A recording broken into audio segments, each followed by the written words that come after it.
Bismillahirrahmanirrahim. Alhamdulillahirrabbilalamin. Wassalatu wassalamu ala asyrafil anbiya'i wal mursalin wa ala alihi wa sahbihi ajma'in. Assalamualaikum warahmatullahi wabarakatuh. Salam ukhuwah, salam sejahtera dan salam sinar ilmu di utara. Warga Dewan sekalian, alhamdulillah, bersyukur kita kehadrat Allah kerana telah diberi ruang dan peluang untuk kita berjumpa di alam forum pada hari ini bersama saya Nur Nabila Syuhada binti Razmadi. Sebelum saya perkenalkan barisan ahli panel kita pada hari ini, kita sedia maklum bahawa khalifah ialah gelaran yang telah diberikan kepada seseorang untuk menerajui pemerintahan. Menurut Afzalur Rahman, di dalam bukunya yang bertajuk Ensiklopedia Sirah, khalifah didefinisikan dengan 3 maksud. Yang pertama, semua makhluk Allah dianggap sebagai khalifah di muka bumi. Dan yang kedua, orang yang mengetuai kerajaan Allah dan menggunakan segala kuasa khalifah mengikut syariat Islam. Dan yang ketiga, khalifah merujuk kepada penggantian seseorang dengan pengganti tersebut mempunyai kuasa yang besar.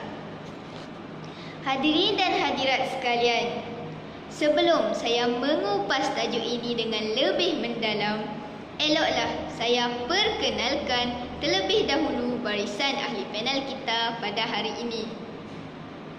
Panel pertama yang segak lagi bergaya, Ustaz Muhammad Akil Daniel bin Rasdi, yakni pensyarah di Institut Pendidikan Guru Kampus Darul Aman.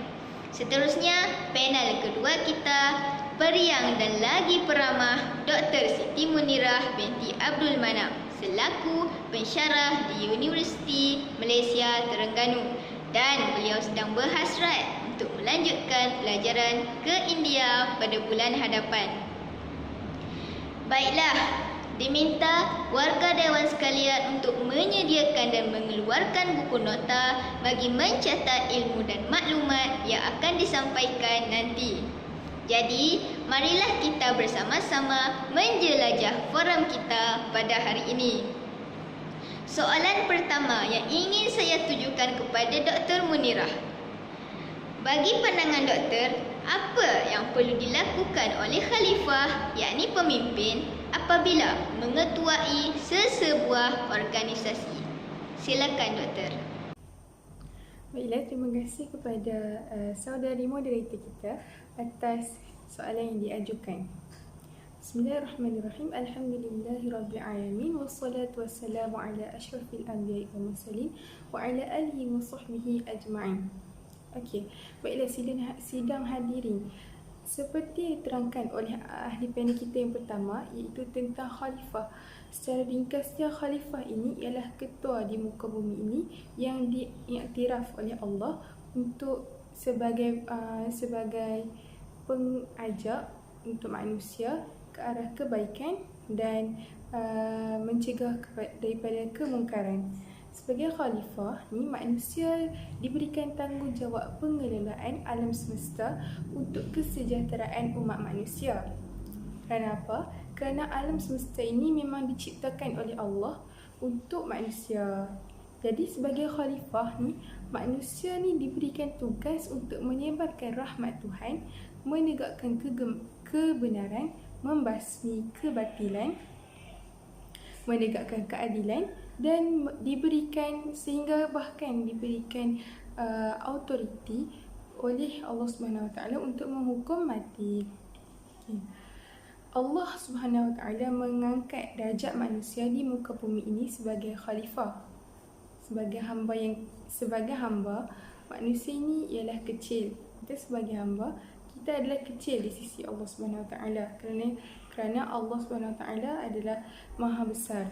Tetapi sebagai khalifah, manusia memiliki fungsi yang sangat besar untuk menegakkan sendi-sendi kehidupan di muka bumi. Okay, adakah sidang penonton tahu bahawa khalifah ini berkait rapat dengan era digital? Ya, kedengaran seperti janggal ya, kerana kita menganggap khalifah ini hanya tertumpu kepada zaman Nabi dan para sahabat.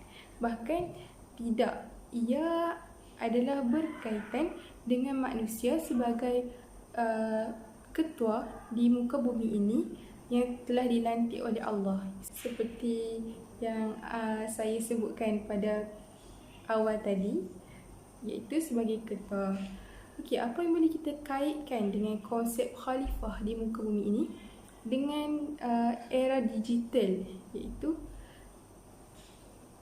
dapat saya simpulkan di sini cara seseorang itu melakukan tugas amar ma'ruf dan nahi mungkar dalam kepesatan teknologi dan media sosial contohnya. Okay. Sebagai contoh, generasi sekarang ni kan kita ramai yang menggunakan, majoriti menggunakan media sosial sebagai salah satu platform utama.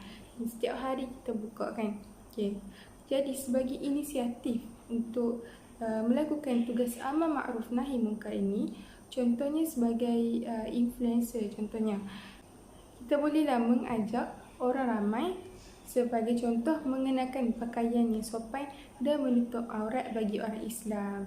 Iaitu ialah satu benda yang sangat baik kerana kita ni sebagai manusia, kita kena menegur satu sama lain. Seperti dalam hadis, daripada hadis daripada Abi Sa'id Al-Khudri yang bermaksud, siapa yang melihat kemungkaran maka ubahlah dengan tangannya.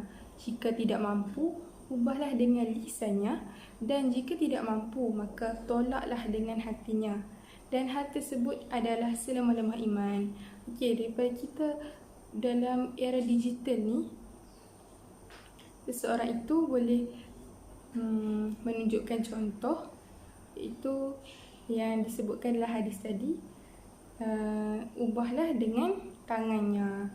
Iaitu tangan, bila kita tangan ni kita tulis, kita type di media sosial itu, pastikan benda-benda yang mengajak kepada amar ma'ruf dan menjauhkan daripada mungkar.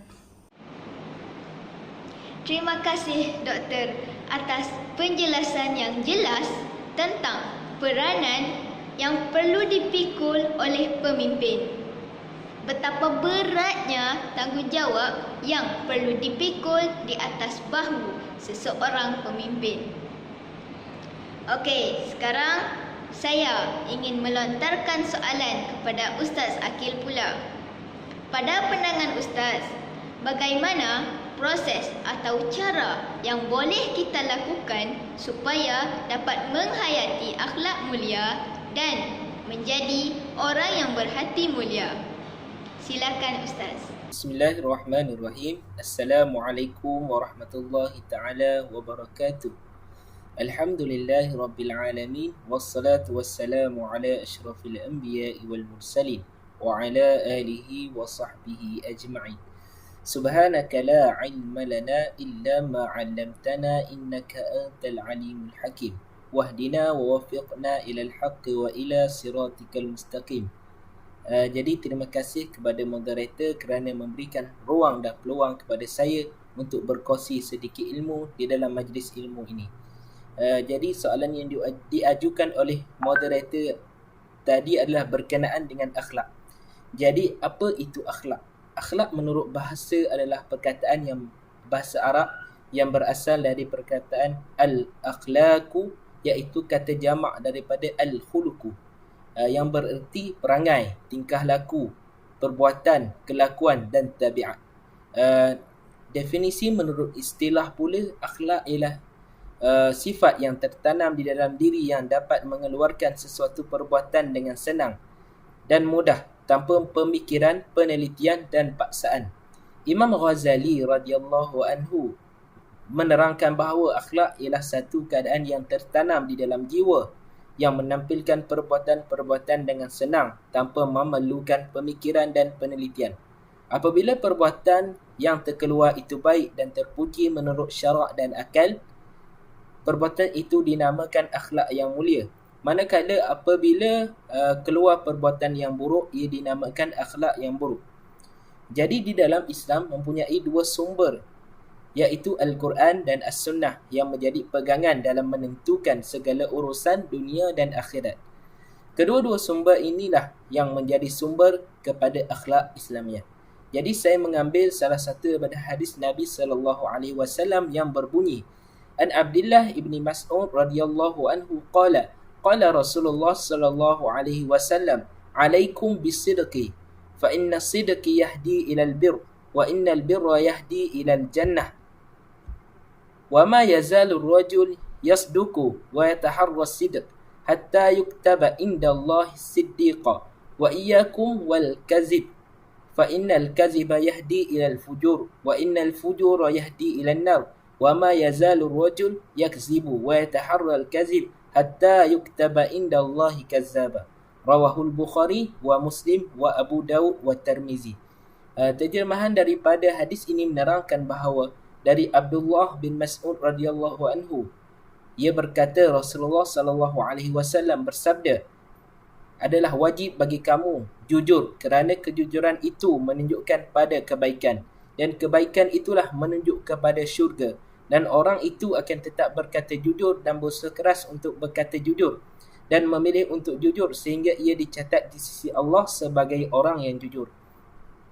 Dan jauhilah kalian daripada berdusta, yakni berbohong. Kerana berdusta itu menunjukkan kepada kemaksiatan, yakni kejahatan. Dan kemaksiatan itu menunjuk kepada neraka. Dan orang itu akan tetap berdusta dan memilih untuk berdusta, yakni berbohong sehingga dicatat di sisi Allah sebagai pendusta. Hadis riwayat Bukhari, Muslim, Abu Daud dan Tirmizi. Jadi apa yang diterangkan oleh hadis ini adalah berkaitan dengan kejujuran. Akhlak utama yang saya akan terangkan hari ini adalah tentang kejujuran. Sifat jujur merupakan salah satu sifat yang sangat terpuji. Sifat jujur akan memudahkan segala urusan kita di dunia. Jujur ini memang susahlah nak diungkapkan. Memang kita nak ucapkan pun memang susah. Pada awalnya lah. Tetapi apabila kita sudah terbiasa dengan ucapan kejujuran ini, maka segala masalah kita akan selesai dengan mudah.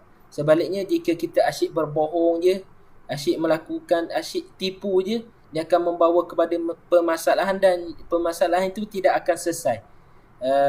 Jadi contoh akhlak ni kan, orang contoh perkara bohong ni, bila orang tanya sesuatu, dia tanya, awak ada buat sesuatu ke? Dia jawab tidak. Dan dia akan terus bohong sampai satu hari nanti dia akan susah untuk menghilangkan sifat kebohongan tersebut. Dia akan susah untuk menghilangkan tabiat tersebut. Jadi contoh akhlak jujur ini ditunjukkan oleh Rasulullah sallallahu alaihi wasallam. Baginda merupakan seorang yang sangat jujur sehingga satu Mekah ni bersepakat untuk memberikan gelaran Al-Amin kepada baginda. Selain itu, ketika Rasulullah hendak menyampaikan dakwah secara terangan setelah diperintahkan oleh Allah, dengan Allah berkata, fasdar bima tu'mar, maka Rasulullah naik ke Bukit Safar dan menyeru kepada semua Quraisy untuk berkumpul.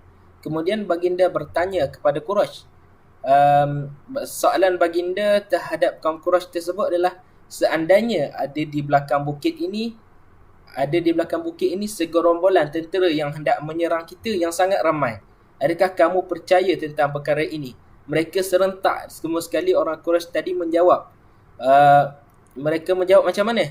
Dia menjawab bahawa kami percaya kerana kamu tidak pernah berbohong kepada kami walaupun sekali. Jadi ini menunjukkan betul-betul sifat seorang Nabi yang sangat jujur sehingga digelar Al-Amin oleh semua penduduk Mekah ketika itu, dan memang mereka bersepakat, tak ada yang tidak setuju dengan gelaran itu. Jadi hari ini saya menjelaskan tentang sifat akhlak dan salah satu sifat daripada akhlak adalah kejujuran. Jadi seterusnya saya mempersilakan menyerahkan balik ucapan ini kepada moderator. Terima kasih. Masya Allah, sungguh hebat sekali penerangan yang telah diberikan oleh Ustaz Akil sebentar tadi. Jadi, jelaslah bahawa untuk menjadi seorang yang berakhlak mulia dan bersih hatinya, kita perlu ikuti penjelasan yang telah dijelaskan oleh Ustaz Akil tadi. Terima kasih Ustaz. Baiklah, tanpa membuang masa, saya beralih pula kepada Dr. Munirah bagi meneruskan slot forum kita pada hari ini.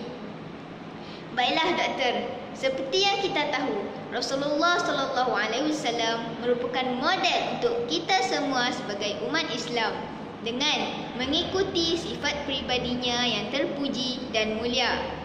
Jadi doktor, saya ingin bertanya, apakah sifat Rasulullah yang boleh kita contohi dalam kehidupan seharian kita?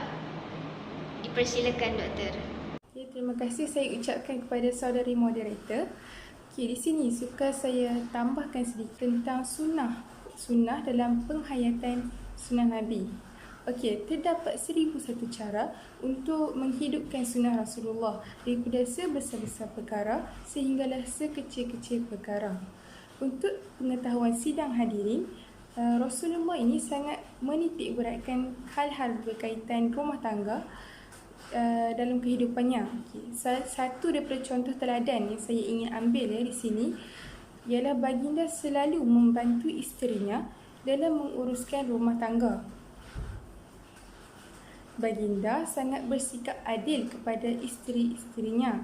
Bukan itu sahaja, baginda juga dapat menguruskan kehidupan rumah tangga dengan sangat sempurna.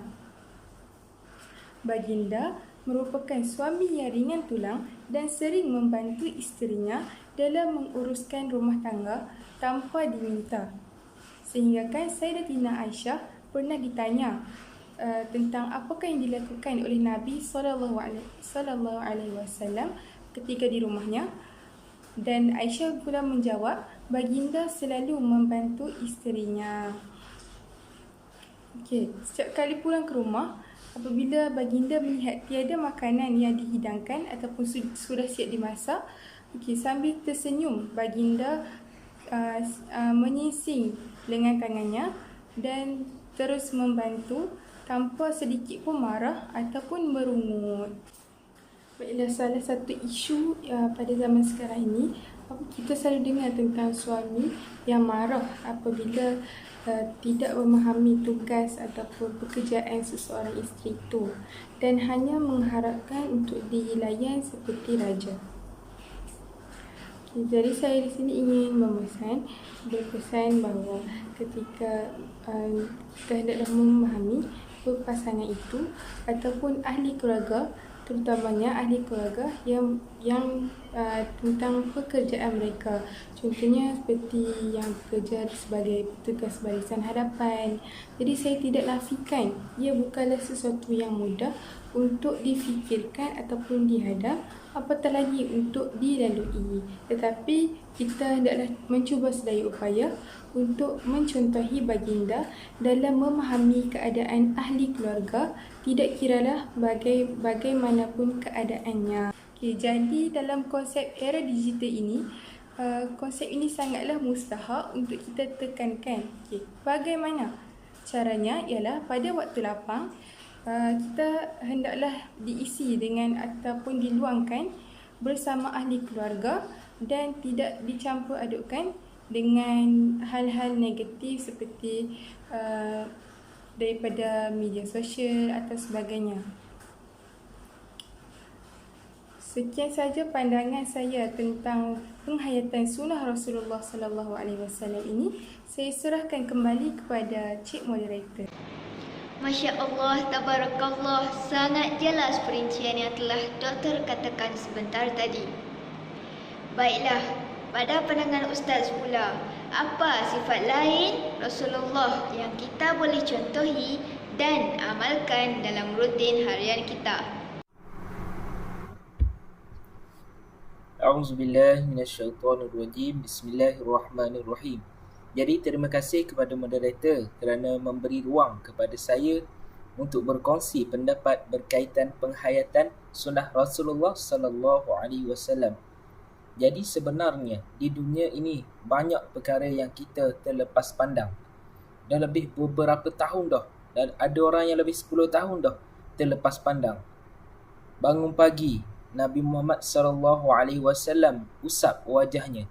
Hadis sahih mengatakan bahawa Nabi ni apabila dia bangun daripada tidur, dia membuang kesan tidur pada wajahnya. Ini merupakan satu perkara sunnah dan dapat pahala jika ikut dan niat untuk mengikut sunnah. Sebenarnya berapa tahun dah kita tak buat benda ni, kita tak perasan yang benda ni wujud. Ini adalah satu sunnah Nabi, kita tak buat pun. Sudah lebih 10 tahun dah. Memang rugi sangat bagi kita, memang banyak sangat kita rugi. Subhanallah. Ni Allah cakap lah seperti Allah berfirman dalam surah Al-Asr. Innal insana lafi khusr. Sesungguhnya manusia ini di dalam keadaan yang rugi, kecuali orang yang beriman dan beramal soleh. Jadi apabila berkaitan dengan sunnah ni, sebenarnya ada satu kitab yang mengarangkan tentang 1000 sunnah yang sentiasa dilakukan oleh Nabi lah. Memang sunnah yang dilakukan oleh Nabi. Dan kitab ni ada dijual banyak di Shopee ada dengan harga berbelah ringgit je. Jadi apabila dikaitkan dengan sunnah Rasulullah SAW ni, sebenarnya terdapat banyak sangat sunnah. Kalau sekarang ni saya nak suruh moderator tulis 100 sunnah pun boleh. Sebab memang terlalu banyak sunnah. Macam-macam lah sunnah Nabi. Memakai wangian, solat tahajud, solat duha, doa tidur pun sunnah Nabi. Solat sunat rawatib dan macam-macam lagi lah sunnah Nabi. Jadi apabila kita tengok pada sunnah ni, memanglah tersangat banyak. Tapi pada hakikatnya, kenapa susah sangat kita untuk buat salah satu daripada sunnah ni? Nak melakukan satu sunnah pun merasa berat. Jawapan kepada persoalan tersebut ialah kerana yang selalu mengizinkan badan kita untuk melakukan setiap kebaikan dan kebajikan serta ibadah ini ialah Allah Subhanahu Wa Taala. Sebagaimana orang yang rajin melakukan ibadah, ketahuilah bahawasanya Allah lah yang mengizinkannya. Anggota badan ni yang mudah sangat melakukan segala perbuatan yang baik itu adalah dengan kebenaran Allah. Maka dengan sebab itu, Nabi meminta kepada kita untuk sentiasa mendekatkan diri kepada Allah dan Nabi mengajarkan kepada sahabatnya iaitu Muaz bin Jabal tentang satu doa untuk memperelokkan ibadat dan mendekatkan diri dengan Allah. Doa yang diajar oleh Nabi kepada Muaz bin Jabal adalah doa yang berbunyi Allahumma a'inni ala dhikrika wa syukrika wa husni ibadatik. Apakah yang dimaksudkan dengan doa tersebut? Doa tersebut bermaksud, Ya Allah, bantulah aku untuk sentiasa mengingat kepada kamu dan bantulah aku untuk mensyukuri segala nikmat-Mu, dan Ya Allah, bantulah aku untuk memperelokkan segala ibadahku. Jadi doa ini diajarkan oleh Nabi kepada kita juga, untuk kita mengekalkan, untuk kita mengukuhkan hubungan kepada Allah Subhanahu Wa Taala. Kenapa kita kena ada hubungan yang baik dan erat dengan Allah Subhanahu Wa Taala? Inilah jawapan kepada perkara berkaitan sunnah tadi. Jadi apabila Allah telah mensucikan hati kita untuk sentiasa melakukan kebaikan, jadi insya-Allah kita akan mudah untuk melakukan perkara-perkara berkaitan kebajikan, terutamanya sunnah Nabi yang terlampau banyak di dunia ini. Jadi sangat rugilah apabila kita tertinggal walaupun satu sunnah. Memakai pakaian yang berwarna putih, memakai kopiah, memakai penutup kepala, itu adalah sunnah Nabi yang sangat mudah. Tapi kita susah sangat untuk melakukan perkara tersebut. Kerana apa? Allah tidak mengizinkan kita. Jika Allah mengizinkan kita, insya-Allah kita akan mudah untuk melakukan perkara tersebut. Jadi sama-samalah kita mengambil ibrah daripada apa yang diajarkan oleh Nabi ini untuk menambahkan pahala kita untuk mendekatkan diri kita dengan Allah Subhanahu Wa Taala. Jadi itu saja daripada saya menyerahkan semula kepada moderator. Terima kasih Ustaz. Jadi sudah terang lagi bersuluh bahawa banyak sifat dan peribadi Rasulullah yang boleh kita contohi dalam rutin harian kita. Dengan ini, marilah kita sama-sama berusaha menanam sifat Rasulullah SAW dalam diri kita, insya-Allah. Hadirin dan hadirat sekalian, berkias kata penuh makna. kata nasihat dari khalifah. Biar buruk segala rupa, namun hati murni tidak berbelah. Berbalik kata kepada perbincangan kita tadi, maka jelaslah untuk menjadi khalifah di bumi Allah dengan memimpin orang sekeliling maupun diri sendiri, kita mesti bersiap siaga dari segi fizikal dan mental dalam menjadi khalifah yang hebat di mata Allah dan manusia. Ribuan terima kasih saya ucapkan kepada barisan ahli panel kita kerana telah bertungkus lumus dalam mencetuskan idea yang bernas sebentar tadi. Warga Dewan sekalian, segala yang baik datang daripada Allah dan segala yang buruk datang daripada saya sendiri. InsyaAllah kita bertemu lagi di lain masa. Saya akhiri dengan lafaz yang paling mudah. Wabillahi taufiq wal hidayah. Wassalamualaikum warahmatullahi wabarakatuh.